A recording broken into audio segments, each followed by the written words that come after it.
Celebrating 30 years of phenomenal trend forecasting, 5 times a week, Monday through Friday. Here's Gerald Celente with today's trends in the news. Hi, this is Gerald Celente. It's Thursday, October 13th, 2016, and here are some of today's trends in the news.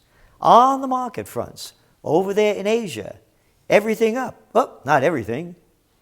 Nikkei down and Hang Seng down, but Shanghai went up. How come? We'll see. And over there in Europe, everything down. Here in the States, down. Oil, beep, up a little bit, and gold up a little bit. So, again, the Nikkei was down. Hang Seng was down, but that Chinese market was up. And what good news? Yep. China's September exports and imports in September tumbled, coming in well below expectations. Dented by weak demand at home and abroad. You've heard me say this now for a couple of years. If the Americans and the Europeans aren't buying, the Chinese aren't making. And if the Chinese aren't making, all of those countries that are exporting things into China, well, they're not selling. And that's why you have low commodity prices. And again, let's go back to all this talk coming out of Trump and everybody else. Hey, that Chinese yuan, is down to 6-year lows. That's right. And exports still stink. Exports in September tumbled 10%, and imports fell 1.9%. Quote, domestic demand is equally weak as global demand, say Yi-Fan Yu, Chief Investment Officer and Chief Economist at UBS Wealth Management. She noted that the decline in imports came even as the price of one key import, oil, rose from around $30 a barrel in September 2015 to around $50 last month. Additionally, she noted that in September, the yuan was around 5% weaker than a year earlier. The depreciation does not help China's exports, especially for this low-value added exports, she said. And as I just mentioned, you're seeing the yuan now at its lowest level in 6 years against the dollar. There's a global recession. So here in the States, stocks were down over 185 points. They closed down about 45.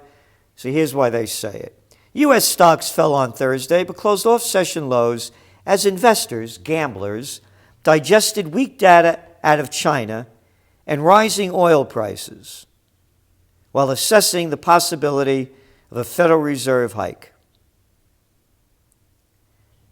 Again, weak oil prices,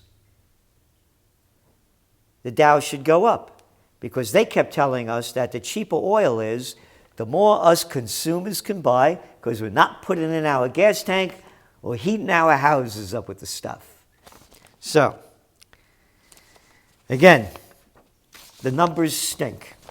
And oil was down, went back up. Crude prices fell when the Energy Information Agency said U.S. crude stocks swelled 4.9 million barrels in the week ending October 7th.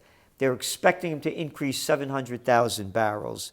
But prices bounced back as the market turned its attention to product inventory drawdowns. In the same EIA data, the EIA reported a drop of 3.7 million barrels of distillates, which will include diesel and heating oil, and 1.9 million barrel decline for gasoline. And again, go back to China. September crude imports rose 18% from a year earlier. So, what we have is too much supply and not enough demand. And all they're doing is talking these markets up and down. Dollar clouds rate path. Surge in greenback, long-term bond yields stands to tighten financial conditions. And what this is a story about is what I keep saying. Should the Fed raise rates, these emerging markets submerge, because all that hot, cheap dough, we all know where it's going, into these emerging markets, is driving up their equity markets. And that's what that story is about. Interesting story in the Wall Street Journal. Tech boom creates too few jobs. That's right. And the jobs they are creating, guess what, folks? They're overseas. From made in America to mostly made elsewhere.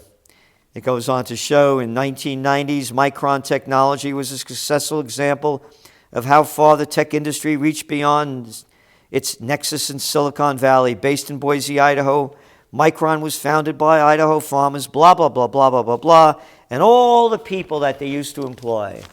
Now they're employing them overseas. Micron had 11,300 workers in the U.S., down from 14,000 in 2000. As of 2013. The company's non-U.S. workforce surged to nearly 20,000, mainly in China and other Asian nations, from 4,800. So here you have it.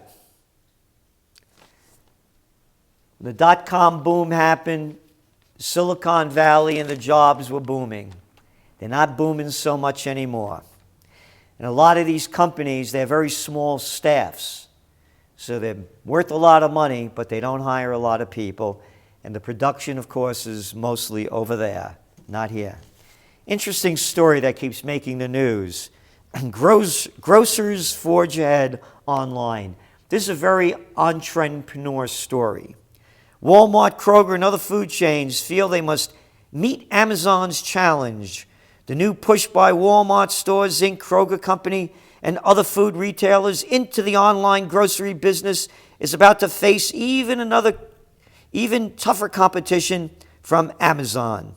So Amazon's planning to build brick-and-mortar convenience stores that offer fresh foods for sale and give customers the option to purchase shelf-stable goods for delivery, or they could pick them up at the curb. So, here's the deal. The more they sell online, whether it's food, clothing, or anything else, the less impulse shopping that you have. You know the story. You never go food shopping when you're hungry because you're going to buy a lot of stuff that you normally wouldn't buy. But if they ship it to you and you don't go in there, then guess what? You're only going to get what you ordered. So the impulse buying habit is going to go way down. And even when you're going out for clothing or anything else, you see something you like that you didn't think you were going to get, you might buy it. That's, of course, if you have a job. So this trend isn't going to be very good for gross sales. Cuts help CSX damp declines. CXS, this is a rail company, said Wednesday that third quarter revenues fell 8% as plunging coal shipments, a key business for freight lines, kept pressures on the railroad operator. I mention this because coal, fossil fuels, there's going to be a continued decline in their usage. And you're seeing more wind farms, and again, beyond wind, solar, geothermal, biofuel, they're going to keep replacing them. And profits are going to keep going down. Interesting story here in the toilet paper of record. Soda giants back, then lobby against public health. The beverage giants Coca-Cola and Pepsi-Cola have given millions of dollars to nearly 100 prominent health groups in recent years, while simultaneously spending millions to defeat public health legislation that would reduce America's soda intake, according to public health researchers. So they're paying them off. But we won't call it that. We'll call it like they do with the politicians that get campaign contributions rather than bribes and payoffs. Here are the facts, folks.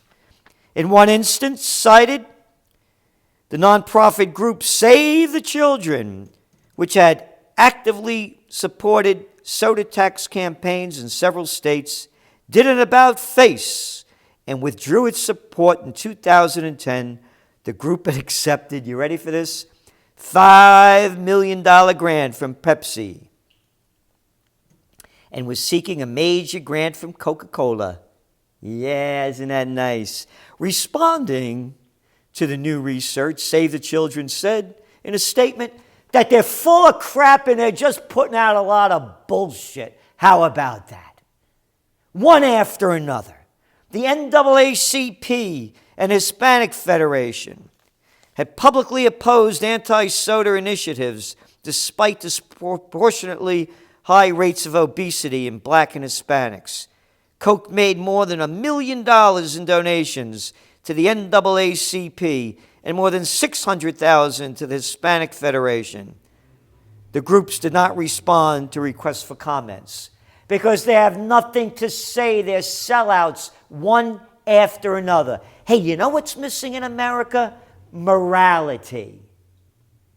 This is no different than the politicians getting, as I said, campaign contributions. Look in the mirror, America. Trump and Clinton, a mirror image of everything that this country is about. All this campaign is about personalities and name-calling. Nothing of any real substance about policies. Speaking of which, fake accounts at Wells Fargo raised alarm starting in 2005.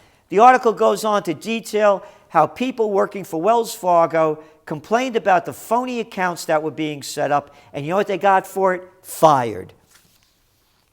But that guy who was running the show, John Stumpf, he quit on Wednesday, he's leaving with $133 million.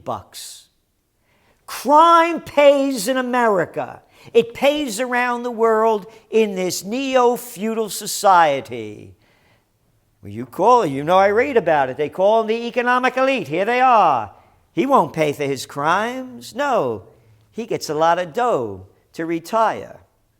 But, as well as the political nobility, could you imagine us pulling a stunt that Hillary Clinton pulled and the FBI giving us a break like that? Not a chance. Hey, you need some proof? Study finds disparities in arrest for marijuana.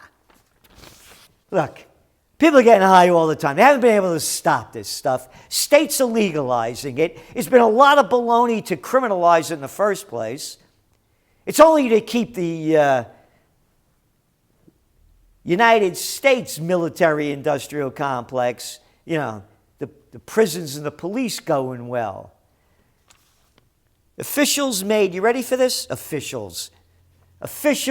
gotta say it, assholes, made 574,641 arrests last year for amounts of marijuana intended for personal use. Is that a waste of taxpayers' money? Is that ruining a lot of people's lives while a hump like Stump screws millions of people, ruins their lives with fake accounts, and gets a free ride? It's neo-feudal society. Hey, do you hear the latest news? Only made it very quick and then out. John the Slime Corzine, the lying little SOB, the former Goldman Sachs cat, governor and senator in New Jersey and head of MF Global, who went into my segregated account and stole my money, they're giving him a little slap on the wrist fine. That's right, like $3 million. Neo-feudal society.